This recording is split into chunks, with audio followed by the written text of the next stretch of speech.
Welcome to Ignite Hope TV, where we share the good news to empower others to claim their miracles. So I'm Sister Jackie Marzan Tolentino from Nuestra Senora Papel Dos Socorro Parish here in the Diocese of Manila. And I'm with my partner. Hi, I'm Leeway. Did you know my full name is Leeway Jordan Marsantalante? And my name comes from River Jordan, so that's why I Leeway Jordan. Yes, you know. And actually, that's my full name. Yes, because. And this is actually my mom's food, but Yeah. my other one is downstairs. Yes, I cannot be so excited hearing this news now because tonight we. And then Leeway. Yes. How old are you? I'm 4. When Emily comes her birthday, I'm gonna give her a present. When she's 4 already and Okay. we're same. Yes, so before we start, let's praise the Lord. No, finally, Sister Cory, thank you for waiting, and let's give thanks to God. Let's sing. Okay.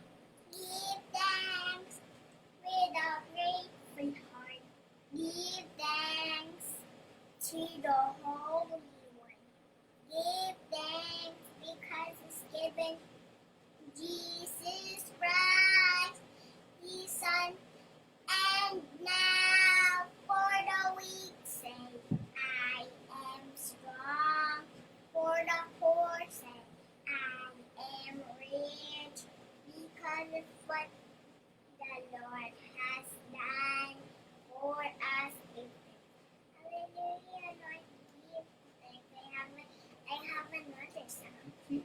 It's Gotta Make a Way. Yeah, and whenever we have problems, challenges, and you have fears and doubts of what's happening in the world, what should you sing?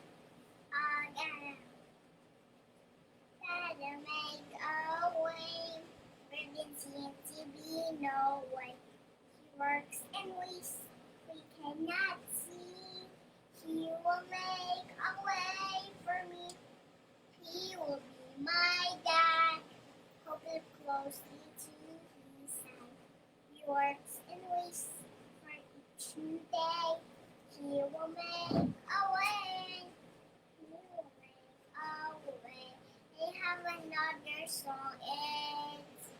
This is where God wants us to share the good news, right? Yeah. Okay, where are other places? Okay. Asia, Africa, North and South America, Antarctica, finally Australia. Okay, so let's say welcome to Sister Cory, Escalita, Belia, Violi, Sister Glo, Emmy Mendoza. Good evening, everyone. Thank you for watching us. And Levi, their final song. And Bonnie, she posted the Bible at Year 2013, and we're so happy that you've been reading it. So all the love for everyone. So let's now welcome them, Levi. Okay. Welcome to the family. We're glad that you have come to share your life with us as we go and love. May we always be to you with God. May we have a family always there. Strong. Levi, so what's your final message before you say goodbye to everyone? Yeah, because this is your heart and God loves you. And if you want to see there to be flowers, there's also decorations. What birthday is it today? Mama Mary! That's why we have flowers for Mama Mary tonight, okay? Yeah. And say, And I just brought Jesus in my studio. yeah. So say goodbye, everyone. Bye! So welcome everyone to our new studio. Thank you to Edu, Mark for making it happen. This is the cross from Jerusalem, and this are um, our King James Bible with Filipino and English. And we're here to really give you hope. know, the topic for tonight, Donita, is all about claiming your birthright, inheritance, and blessing. How do you claim all of those threes? Given that we have pandemic, you know, earlier we were with the jeepney drivers, and I was so surprised. I thought there were only 200 jeepney drivers and their families who weren't able to get assistance, no. But when we went around, there were more than 200. There were around 500 um, families who were living inside their jeepneys, and I realized, you know, God uses us to become a blessing to other people. Whatever you have, if you can share the word, give encouragement, that let's do. So you know, last week I brought them Bibles and food, and I remembered it because there were a lot of people lining up, and the Bibles were not enough. They were hungry for them. They said, "Can we have Bibles? Can we have Bibles?" And that touched me a lot. It means that given this pandemic, they don't want to lose hope, and their anchor is Jesus. So right now, we want to share with this um, infallible hope that God is alive. You know, I always start with Levi because she's a testament that whatever test it will have, you know, I got her after 22 years, no, and even during those times, no, it was a it's not an easy pregnancy, and we had to spend 40 days, 40 nights in the ICU, and every single moment it's like life and death. But I keep on praising God. So I want to teach you how to claim that blessing that He has given Abraham. It's called the Abrahamic covenant, and in the eyes of Jesus, which is about the New Testament. So it's all about the blessing. Last few videos that we had, we talked about being given the three kinds of blessings. Okay, first is the blessing for the promised land. The second is a blessing of being father to many nations, and the third one that he will be a blessing to many people. Wherein his hair will become kings and will become the leaders of the land. Did it happen? Yes, we can see for the whole Genesis up to the New Testament, his line can be traced to Jesus in Matthew. And it means for 1,000 generations, God has blessed his entire family. So that's what we want. I'm sure all of us as parents, we want our children to be blessed. My son no, now is becoming a pilot, and I'm so happy, and I want to declare a blessing to him. How do you declare a blessing to your family? Just like how God declared blessing to Abraham. And Abraham, God declared blessing to Isaac because Isaac was a chosen child. Yes, Ismael, the first son, was blessed, but the blessing of Isaac was different. Like Abraham, yung blessing niya nag 2.0, mas lumaki, mas dumami. So, possible pala yun na kahit na Abraham was already wealthy, he became very wealthy. When Abraham was famous, he became very, very famous. So, God can turn your life around. So, we have to remove our poverty mindset na mabuting maging mahirap dito, sa heaven ako maging mayaman. Look at the promise of Abraham.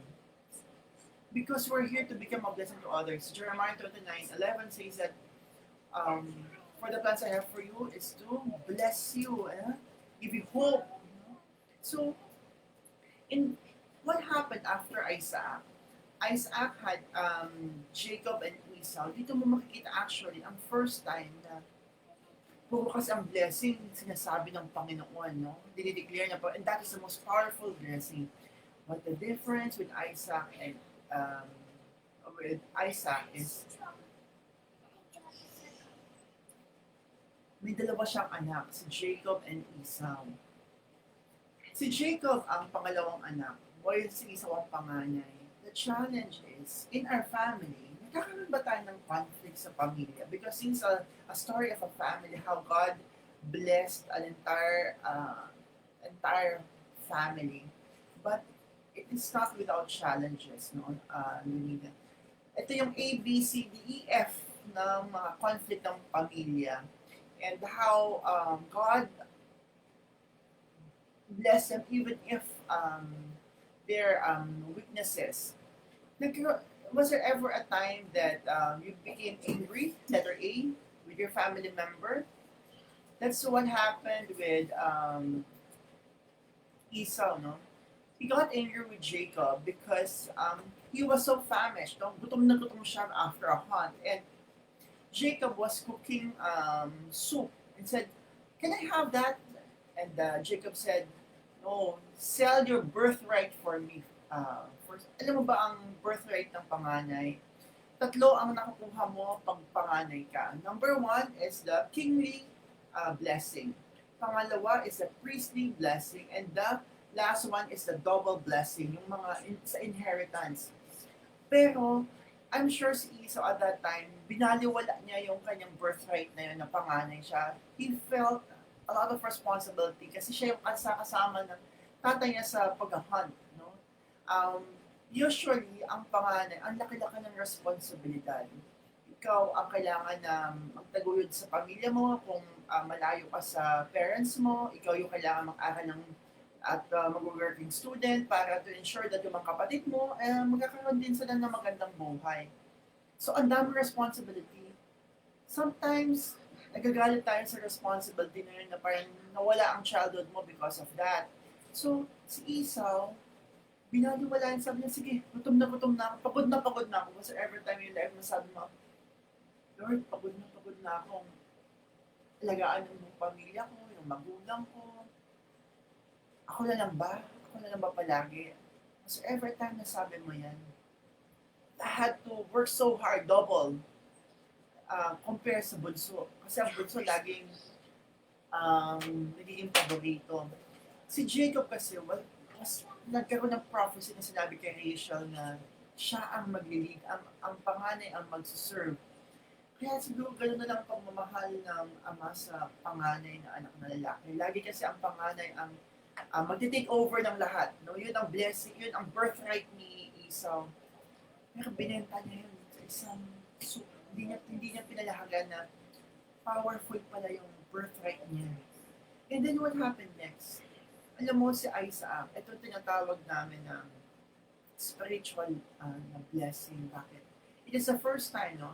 Na sinabi very explicitly sa Biblia na sinabi ni Isaac, no? Mababasa mo sa Genesis 27, verse 26, no? Let me read it. Sabi niya dito, "Come near me and kiss me, my son." So he came near and kissed him, and he smelled the smell of his garments, and blessed him and said, "Ah, the smell of my son is like the smell of a field that the Lord has blessed.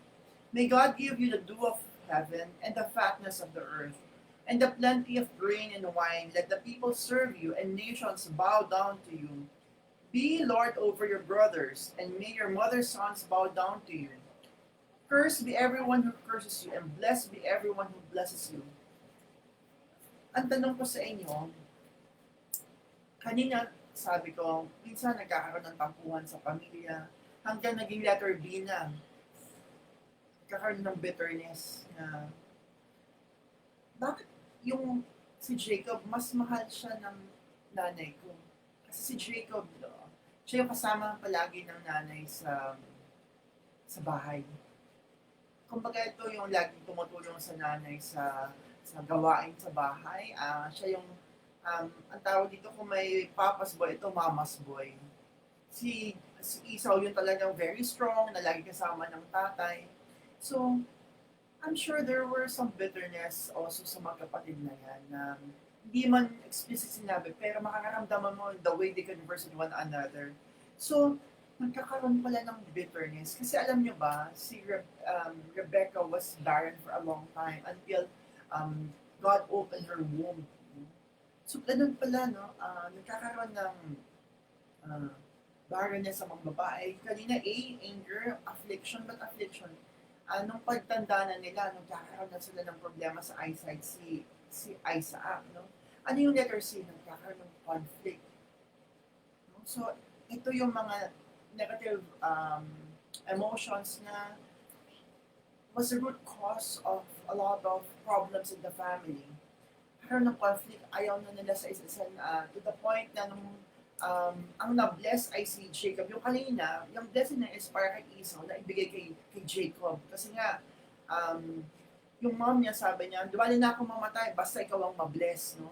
So pinagsuot si Jacob ng hair ng animals at saka yung clothes ni Esau para siya ma-bless. But the difference is, itong blessing na ito kakaibang.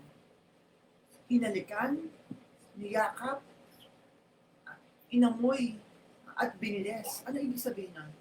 Most of the time, ang mga tatay, hindi siya very verbal at hindi siya palaging yayakap ng mga anak, di ba? And because they wanna be strong, ikaw ba yung tatay mo, ang tanong ko, lagi ka ba niyang niyayakap? Lagi ka ba niyang binibless? Lagi ka ba niya dinideclare na alam mo, ang galing-galing itong batang to. Alam mo, sasabihin ba niya, sinabi na ba niya sa'yo, Mr. Cory, nasalita na, napakabuti mong anak. Alam ko na madami kang gagawin na kabutihan sa mundo. Sinabi ba ng tatay mo sa'yo, Sister Yoli, Emmy, Bonnie, Lolita na napakaswerte ko na siya ang anak ko kasi inalagaan niya ako. So yun yung mga words na gusto natin marinig na, Lord, dinadasal ko na si Eva, protektahan ng Panginoon, na kung ano man ang simulan niya, mag-bless. Dinadasal ko si Mikael na lahat ng gagawin niya, tutulungan siya pa nun. Sinasabi ko, Panginoon, na si Rose Ann, gamitin niyo siya upang lalong gumanda ang buhay ng buong pamilya niya. Di ba, sa susunod na generation, napakagandang pakinggan na naririnig mo yan sa tatay mo. Kaya lang, hindi lahat ng tao we're given that privilege na magkasama kayo ng tatay mo palagi. Itong pandemic na to, ang daming nawala ng tatay. Hindi lang tatay, pati nanay. So, ang tatanong mo sa akin, sister, hindi ko narinig yun sa tatay ko eh. Hindi ko kaya narinig sa nanay ko. Hindi nga nila ako binless eh. Paano na ako magkakaroon ng birthright? Paano na ako magkakaroon ng inheritance? Paano na ako magkakaroon ng blessing? Hindi ko narinig yun sa magulang ko. Alam niyo, ultimately, God is your Father. And I'm telling you right now, ang DNA mo, hindi lang yan galing sa nanay at tatay mo. You have a spiritual DNA na galing sa Panginoon. Kasi, sabi nga, pag tinanggap mo si Jesus your Savior, you become His child. You can call Him Abba, Tatay. Sabi, pwede mo, and lahat ng meron siya para sa iyo. Ano ba ang meron ng Panginoon? Lahat, mundo. No? Hindi lang mundo, eternal life, ibibigay niya sa iyo. So, huwag natin kalimutan na magsalita sa ating anak at yakapin sila katulad ng ginawa ni Isaac. Although hindi dapat yun kay Jacob, pero gano'n na lang pagmamahal niya, para yakapin niya, amuyin niya isa. Hindi ba pag isang anak natin, matagal natin hindi nakikita, gusto mo siyang yakapin, gusto mo paramdam na mahal mo siya. So ngayon, yun yung isang, gusto ko i-remind sa lahat ng mga magulang na araw-araw, yakapin niyo ang anak niyo. Alam mo, hindi ako marunong mag-hug because I have personal space, no? Hindi ako masyadong very physical, but I'm very verbal. I will declare blessing to you. Pero ang hawak ng isang nanay o yung paghaplos niya dito, diba minsan iiyak ka na lang sa nanay mo pag may problema ka, ramdam niya kagad at sasabi niya, tahan na, everything will be alright. That is a blessing. That is a prophecy. So, if hindi mo masabi, yakapin mo. Kung hindi mo mayakap, tabihan mo. Kung hindi mo matabihan, i-text mo. Ngayon, kung hindi kayo magkita, sumulat ka. Do everything that you can to tell that person that you love her. Do everything that you can na i-bless mo siya. Sabihin mo sa akin, hindi naman niya ako i-bless, ba't ko siya i-bless? Itong bata nga ito, suwail, bakit pa siya i-bless? You know, sa dami ng magulang sa buong mundo, there's more than 2 billion people around the world. Ikaw ang pinili ng Diyos para sa anak na yan. No matter the challenges that you have, the difficulties that you have, sa'yo inassign ang batang yan para palakihin ng tama, para maging kawangis ni Jesus. So, speak what you seek. Hindi mo pa nakikita, sabihin, napakabuti ng anak na to. Napakagaling na ng anak na to. Itong batang na to, magiging leader. He will save a lot of people. I-declare mo. Kasi, you know why? Letter D. So, una, may anger sa, pag anong problema sa pamilya? Anger, bitterness, conflict. No? Isa pa is, meron kang, pag may conflict kasi may curse. Paano may curse? I'm gonna tell you this, sabi ko nga, may blessing at saka may cursing din. Alam nyo, kung si Abraham double bless, si Isaac double bless, si Jacob triple ang blessing. But Jacob had 12 sons. Ito yung laging naka 12 tribes of Israel. But we forgot that he has one daughter. Si Dina, no? Ito, magkakapatid na to, dahil iba-ibang magulang nila, apat na nanay, kakaroon ng conflict, inggitan, dito mo makikita yung mga iba-ibang ugali. Alam mo ba si Ruben, na panganay, na dapat siya mag-inherit ng lahat ng yaman, lahat ng yaman ni Jacob. Yung tatlong sinabi ko kanina ng blessing, kingly blessing, okay? Priestly blessing, and yung inheritance blessing, yung double blessing, wealth, no? Dapat lahat yan napunta kay Ruben. But may ginawa siyang hindi katanggap-tanggap. He slept with Bilba, yung asawa ng tatay niya, o concubine ng tatay niya. And mula noon, alam mo sinabi ng Panginoon? Mula ngayon, sabi niya, you will no longer excel, for you went up to your father's bed and soiled it or defiled it.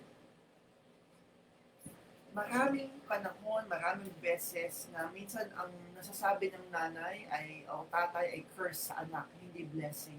But this was such a powerful curse na it happened. Yung generation niya nawala. Saan napunta? Yung kingly blessing niya napunta sa tribe of Judah.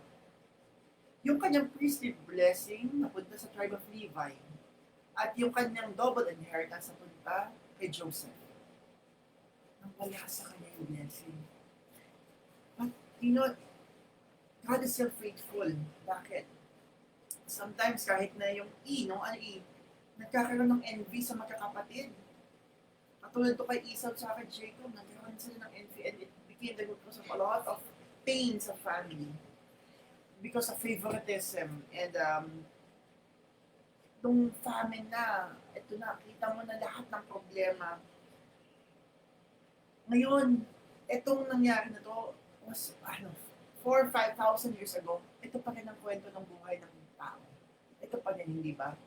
So, sinasabi ko sa inyo na we have to let go of all of this pain. Lahat ito ay symbolism ng isang kasalanan. And accept the grace of the Lord. Kaya G is the grace of God. All sins are forgiven, past, present, and future. Bakit? Ano yung ABC mo? You know, sa story ni Esau and Jacob, sabi ni Esau, mapapatay kita, Jacob, sa ginawa mo sa akin. Tinanggal mo na ako ng birthright, tinanggal mo pa ako ng blessing. Yung blessing na dapat sa akin, kinuha mo. Anong ginawa ni Esau? He blamed Jacob for all the problems in his life. Hindi niya naisip na may responsibility pala ako. Kasi whenever we point at one person, tatlong daliri na punta sa atin. Kasi that's the only way we can be responsible, we can improve, no? If we accept, okay, what are the things that I have to do right? What are the things that I have to improve on? Kasi, bakit ba nangyari na gano'n na lang yung tampon ng nanay niya kay Esau? Si Esau nag-asawa ng Canaanite na babae na talagang laging inaaway ng dalawa, si Rachel. Ito yung kumbaga mother-in-law fight na talagang grabe ang kanilang ginagawa kay Rachel at saka kay Jacob na talagang kakaiba. Sabi niya, never na si Jacob magkakaroon ng anak, ng asawa na hindi galing sa angkan namin. So, si Jacob had to leave kasi papatay na siya ng kapatid niya. Hindi ba napakasakit niya sa isang magulang. I want to share to you Genesis 28 verse 3. Ito, after nalaman din ni Isaac na gustong patayin ni Esau si Jacob, at nalaman niya na naloko siya, ito pa rin, binless pa rin. Kasi dahil sa line niya sa Abrahamic covenant, the Lord wants to bless you in spite of your weaknesses. Ito sabi niya, may God Almighty bless you and make you fruitful and numerous, that you may become a company of people. May He give you the blessing of Abraham to you and to your offspring with you, so that you may take possession of the land where you now live, the land that God gave to Abraham. So Isaac sent Jacob away and he went to Padam Aram to Laban, the son of Bethuel. So, gano'n nangyari. Alam mo, nung umalis si Jacob, may kaya sila, ha? Pero he had to leave. Wala siyang dala, halos. Dali-dali siya. You know, to be separated from your parents for more than 20 years is very difficult. It's a lonely journey. And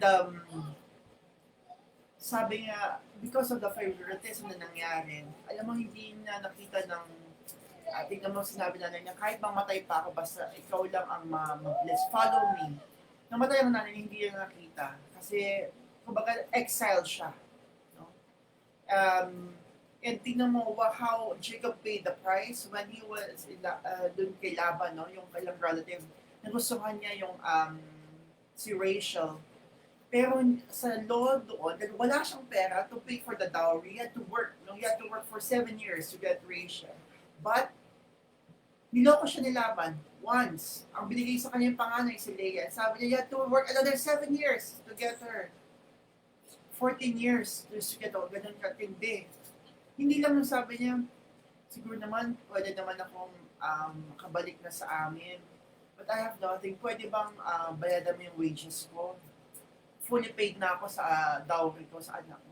Lahat naman pinayaman ko. Pag may kakasakit, ako nagbabayad lahat. Sabi niya, sige, you work pa rin for several more years until naging 20 years na siya. Alam mo, sabi niya, sa akin na lang yung mga yung may spots na lamb, na ram, goat. Ang ginawa nila, sabi niya, sige, kung ano gusto mo, sige. So, separate mo lahat ng may tama, kumbaga. Kasi dapat, when you offer to God, pure. Pero ang ginawa ni Laban, niloko siya ulit. The way that Jacob deceived Esau, bumalik sa kanya. 3 times pa. Pero si Lord had mercy niya. Bakit? During his journey, nung umalis siya sa pamilya niya, nung natulog na, sa sobrang pagod niya, nakatulog siya, nalagay siya ng bato. And then sabi nga dito sa Bible na nagulat siya. Bakit kama? Yung palang lugar kung saan siya natutulog, ayun ang gate to heaven. Can you imagine that? It's the gate to heaven. Nung naginip siya, ito ang Jacob's dream at Bethel. Bethel is now part of Israel, no? Okay na, no? Sabi niya dito sa 28 verse 12, I want to read it to you kasi this is your blessing. Sabi niya,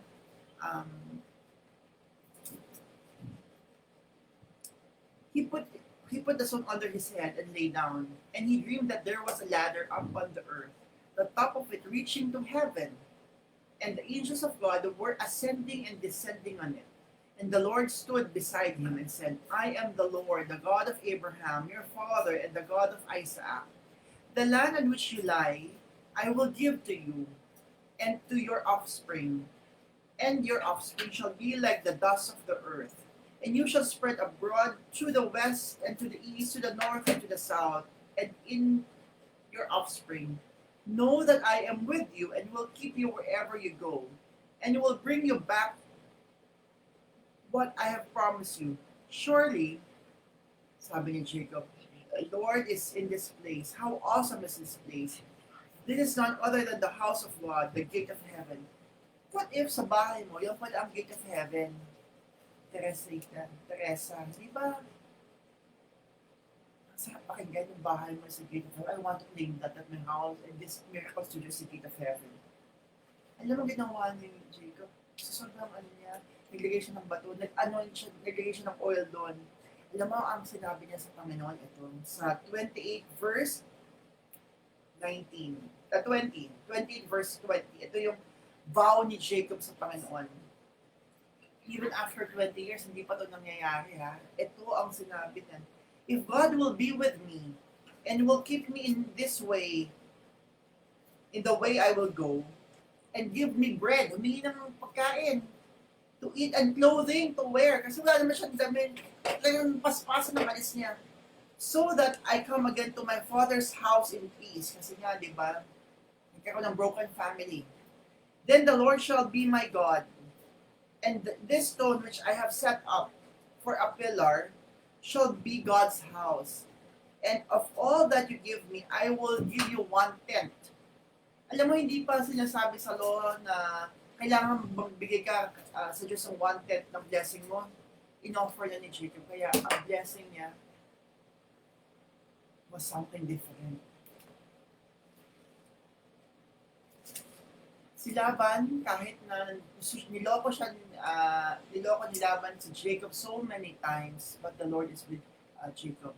Nung lahat ng animals sa may spots, kinuha pa rin ni Laban, binigay sa anak niya. Alam mo ginawa ni Jacob, sinabi sa kanya, Panginoon, ganito gawin mo. Doon sa tubig, kung saan umiinom ang mga tupa, cut mo, doon sila magbimig. Dumami yung may spots, kahit na tinanggal. And then, ang ginagawa niya, kinukuha lang niya yung mga strong na mga lamb. Kaya lahat ng may napunta kay Laban, lahat ng napunta sa dumami at yumaman siya. Na nainggit lalo si Laban. So sometimes even our uncles, our titos, or yung mga long distance relative na nagkakaroon tayo ng mga challenges, di ba? Nagkakaroon tayo ng communication. But still, if ang blessing ng Panginoon nasa iyo, it's forever yours unless talagang grabe yung ginawa mo. Okay? So, kahit sa generation natin, nasa atin pa rin yung blessing na yan. All we have to do is to accept Jesus as your Savior. All ko yung sinasabi kasi the Holy Spirit will be with you and magiging line na tayo ni Abraham, line na tayo ni Jesus. Ang blessing, hindi lang material blessing, but eternal blessing ang ibibigay sa ng Panginoon. Kasi, itong ABCDEF ng blessing, okay? Paano mo gagawin? First, you have to answer the call. You have to accept yung mission sa ng Panginoon na ginawa yan ni Abraham, ni Isaac, ni Jacob. B, you must bless, no? You have to say blessing to your family. Yun ang ginawa ni Jacob sa anak niya. Binless niya. Ginawa din yan, paano? Bago mamatay si Jacob, lahat ng anak niya, binigyan niya ng blessing. Ikaw ba? Alam mo, nanay ko, I remember, every single day of our lives, nasabihin niya bago kami pumunta sa eskwela, God bless, good health, God bless you. Lagi niya sinasabi yun. Lagi niya sinasabi sa amin yung, you are good, you are great in the eyes of God. Lagi siya nag-dedicate every single day hanggang lumaki kami. Yan ang palagi niya sinasabi sa akin na sa aming lahat magkakapatid. And alam ko yung seed na yon nag-grow sa amin sa panahon na ito. So see, you have to claim, you have to ask. Dito naman, sabihin mo sa akin, Sister Jack, hindi naman humingi si Jacob ng blessing. Ang masasabi ko sa inyo ngayon, sa Bible, si Lord usually nagbibigay ng blessing. But sabi ni Jesus, diba? Ask anything in my name and I will give to you. John 14:14. And when you ask, you have to believe that you receive it already. Mark, yun. And I'm gonna tell you a story. Nasa 1 Chronicles 4:10. Ito yung isang tao, sinabi niya, pag wala nagbe-bless sa'yo, tandaan niyo, kung walang pamilya mo, kung wala lang negative ang sinasabi sa'yo o walang sinasabi, zero. Hindi niya kilala si God. So hindi mo alam pala yung birthright mo na grabe pala yung inheritance mo. Siksik, hindi ko maapaw. Nasa iyo, may land ka na binibigay sa Panginoon. Alam mo, divide mo lahat ng tao. at divide mo lahat ng lupa sa mundo, may share ka. Kahit na anong math ang gawin mo, meron kang share. So, kailangan mo siyang i-claim. Hindi po pwedeng hindi mo siya i-claim. Kasi if not, sabi nga, other people will claim. Lian, Judith, Des Bustamante, welcome to everyone who's watching. I pray that tonight you will have your blessing and you will bless your family members. Pero may isang tao sa Biblia, since ang sabi sa kanya ng nanay niya, itong batang to walang kakwenta-kwenta. Pag tinitignan ko to, lagi ko naiisip problema. Kasi grabe ang dinala ng batang to sa buhay ko, puro malas. Have you ever heard that? Nakikita ko yan sa mga telenovela. Pero meron pala siya sa Biblia. Saan yan? Sa 1 Chronicles 14. Since hindi siya, ang tinawag sa kanya ng nanay niya ay sorrow, pighati. So pag sinabi niya, pag every time sasabihin yung pangalan niya, parang kinakurse siya ng nanay at tatay niya. What a name, di ba? Grabe kasi ang pangalan noon ng mga tao. It's either you bless your child or you curse your child with your name. Depende sa nangyayari sa during that time. But itong taong to, bukod tangi, sabi niya, Lord, i-bless mo ako! Lord, i-bless mo ako! Sabi mo sa kanya, pwede bang humingi ng blessing kay Lord? Yes. Ito. I'll share to you a very powerful verse in the Bible na talagang sinabi niya, Lord, sinabi ng mga nanay ko, ang pangalan ko ay Jabez. Sinasabi niya, pag tinawag niya ako, ang paso pa itong batang ko, nakakasuklam, puro pighati, puro problema, but Lord, I claim that you're my Father. Alam ko, may purpose ako sa buhay ko. And now, Lord, kahit wala ng salta ng blessing sa buhay ko, ikaw, Lord, ngayong oras ito, sinasabi ko, Lord, bless me. Ito yung kanyang prayer. Prayer of Jabez to sa 1 Chronicles 4:10. You know, i-record nyo to. Oh, that you would bless me indeed and enlarge my territory, that your hand would be with me and keep me from evil, that I may not cause pain. Anong sagot ng Panginoon? So, God granted him what he requested. Wow. Isa sa pinakamayaman na tao si Jabez, in-enlarge ng Panginoon lahat ng nahawakan niya. Katulad ng ginawa niya kay Isaac, kahit na famine, kahit na pandemic, 100 times binless ng yung lahat ng ginawa niya. So, he did ask God pala for a blessing. So, anong hiningi niya? Number 1, you would bless me. Number 2, enlarge my territory. Number 3, your hand will be with me, protection, and keep me from harm or evil, that I may not cause pain. So, if i-guide siya ng Panginoon, para yung our Father, ito yung ginawa ni Jabez. And you can do this tonight. You ask God, Lord, bless mo ako. I-bless mo na makatapos ako ng pag-aaral. I-bless mo ako na mabigyan ko ng magandang buhay ang nanay at tatay. I-bless mo ako na magkaroon ako ng magandang buhay. Siksiklig din umaapaw na biyaya para mag-bless ko ibang tao. So, yan ang isang way na you can ask for blessing. Yung mga magulang, anong gagawin nyo? Magsalita ng blessing sa anak nyo. I-hug nyo siya. I-declare nyo. Sulatan nyo sila. Yan ang pwede nyo gawin.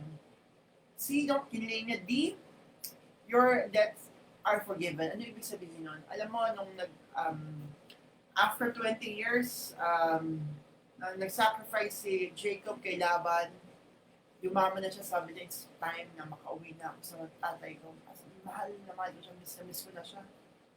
Grabe itong nangyari sa akin na yung ginawa ko, ito yung consequence, no? Hiwalay sa pamilya, broken family. But I want, God is telling me now to go home. So, he wanted to go home. Hindi niya sinabi kay Laban kasi sabi niya, niloloko na siya palagi. Alam mo nung pauwi na siya, nang medyo patakas, no? Ang problema lang, yung asawa niya si Rachel, kinuha niya yung mga sanpo niya. So, galit na galit sila. Talagang niloko ko na itong taong to. Hinabol sila. Pag-peace na sila na okay na tayong dalawa. So, sabi niya, nag-offer siya kay Esau ng mga camels, sa mga ano, parang sana magbati sila na iniisip niya baka papatayin pa rin siya. But sometimes tayo, pag meron tayo isang taong nakalaban or nakaaway o nagkakaroon ng tampuhan, ikaw, nasa sayo pa yung tampo, pero yung sa kapatid mo, wala na. Kay Isa, wala na yun. Kasi alam mo, finalo niya ang tatay niya. Bakit? Si Esau, dahil alam niya, he caused a lot of pain sa pamilya niya, sa asawa nila na doesn't honor God. Inasawa niya ang sa clan nila, yung mga Hudyo, no? Sa family of Ishmael. And God blessed him.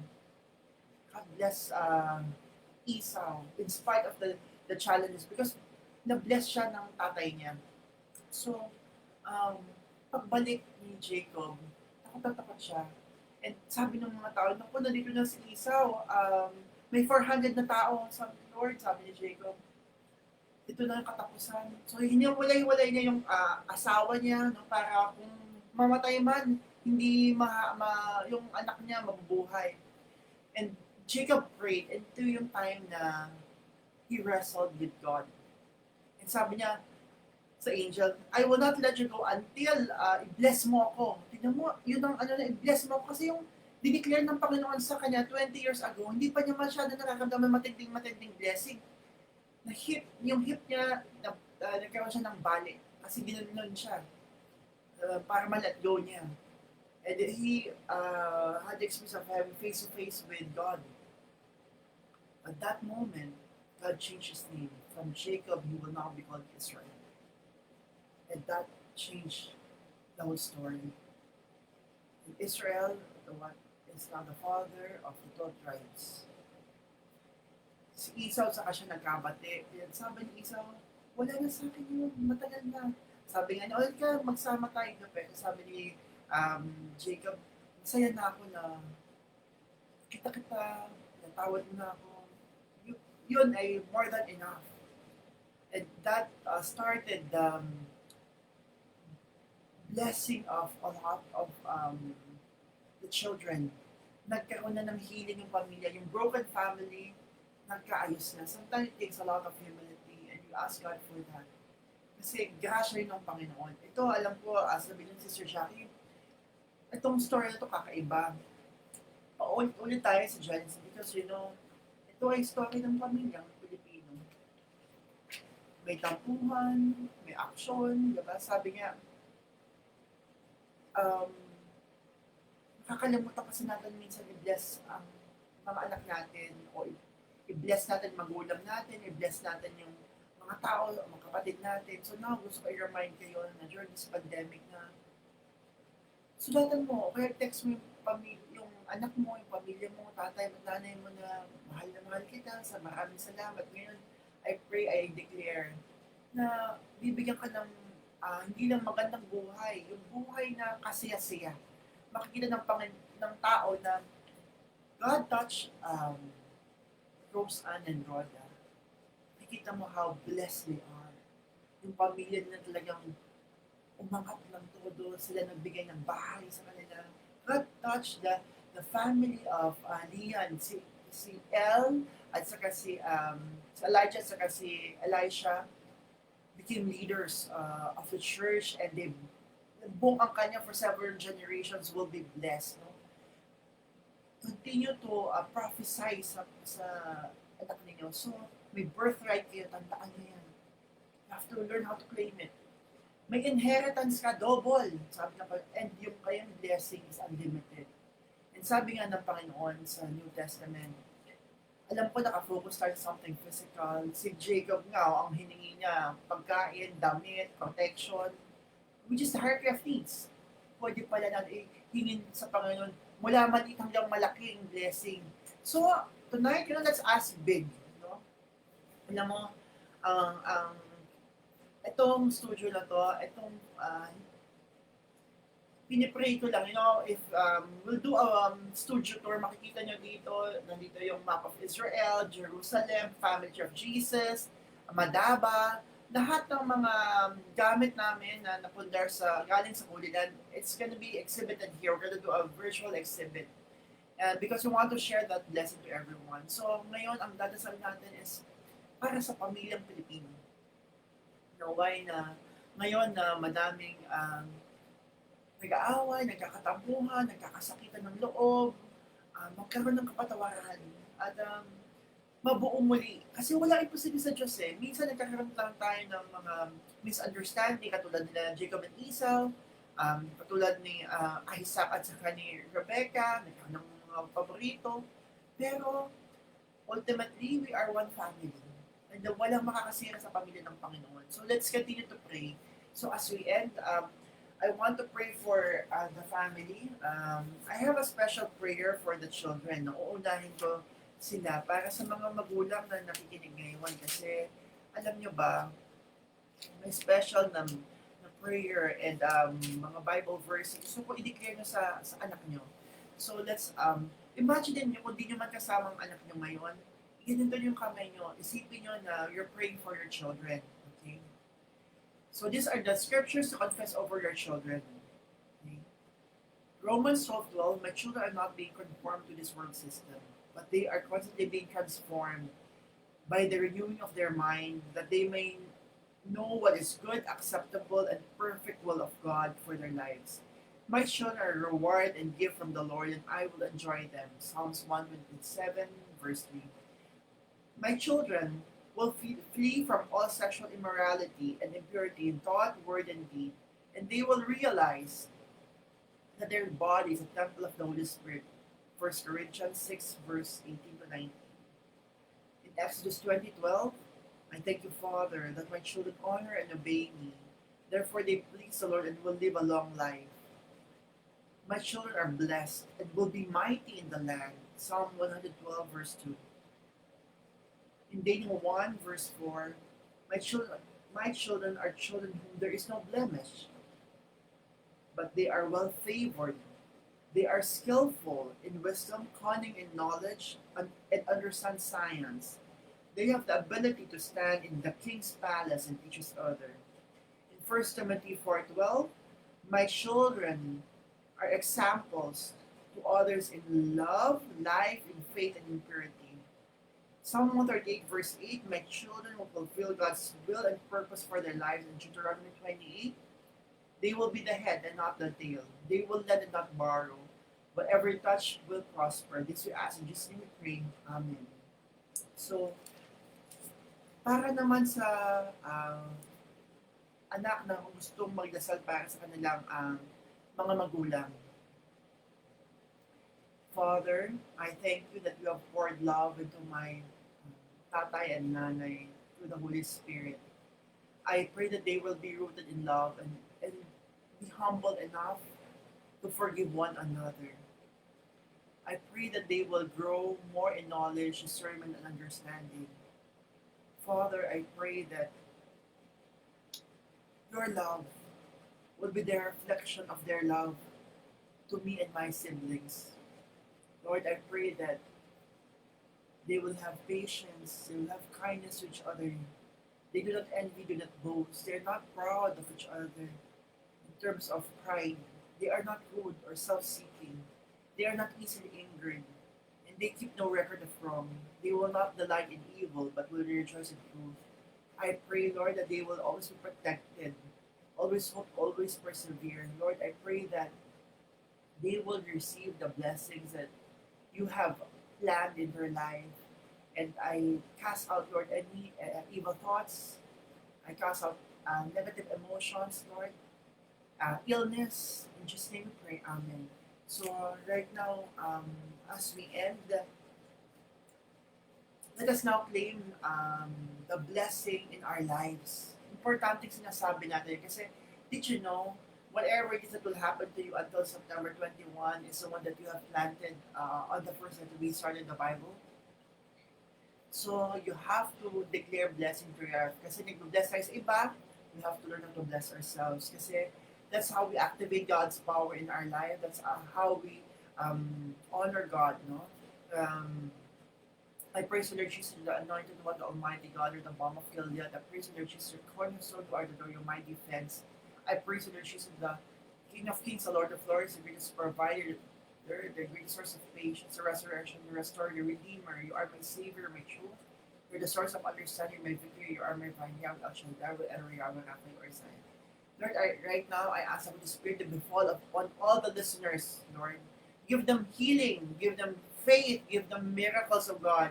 I ask for wisdom, knowledge, and discernment so they can prophesy hope, love, and faith to everyone they meet, oh God. So right now, Lord, we want to honor you by declaring how blessed we are because you are our God. I am anointed. I am absolutely marvelously abundant. I am blessed. I'm beautiful. I am brave. I am a conqueror. I am debt free because God paid for everything, including my sins. F, I am full of favor. I am an encourager. G, I am full of gift from the Holy Spirit. I am generous. I am full of grace. H, I am healed. I'm holy. I'm heroic. I'm helpful. I am inspired. I'm industrious. J, I'm joyful. I'm just. K, I'm kinsman redeemer of my entire family, and my family will bless for 1,000 generations. Sorry. I am love. I'm loving. I'm lovable. M, I'm merciful. I am a masterpiece. And I am full of new opportunities left and right. And God has given me divine connection, divine opportunities to go to my next level of destiny. Oh, I am optimistic because God is sending me a lot of opportunities. God is sending me new clients, new friends, a new network, a global network, so that we can share the good news all over the world. Di I'm provided for. Siksik, hindi ko umaapaw ang biyaya araw-araw. Whatever I touch will prosper. Q, I'm feeling faith, love, and hope, and God's voice was within me. R, I am redeemed, I am restored, I am righteous. S, I am saved, I am steadfast, I am strong. T, I'm the temple of God. U, I am full of understanding. V, I am victorious. W, I'm well able, I am worthy, I am wealthy. Because my inheritance is unlimited from the Lord. Y, I'm Yahweh's steward. Z, I'm full of zest and sharing the good news. So thank you very much, everyone who will listen to our talk tonight. It's about your claiming your blessing, inheritance, and birthright. And Levi, can you say good night, everyone? Good night. God bless. God bless you. Thank you to Rose Ann again, and Rhoda for making this possible, and thank you to the Biblical Apostate family. Again, this is our new Ignite Hope Studio. Please subscribe in our new YouTube channel, Ignite Hope TV, and Yeah, and also, our Facebook channel, right? and a Facebook channel. And actually, just watch us on the next slide. Yes. So thank you, everyone, and may you continue to read the Word of God because your power is in the Word. Your miracle is. Your miracles on the way, and also that you know God is in, I mean Jesus and it is in your heart. Yeah. So all you have to do is to pray, right? And praise All God. you have to do is pray. If you're scared, you're something scared, all you need is to pray and sing as someone. I'm scared. When I'm scared at my room, What do? You? I just You sing. I sing and pray, and when my mommy is there, I'm not afraid of anything. Yeah. So goodbye. Bye. See you tomorrow. See you tomorrow. We're gonna do this until September 21 only. So please subscribe so that you will also learn about God's message of hope. Bye. Bye.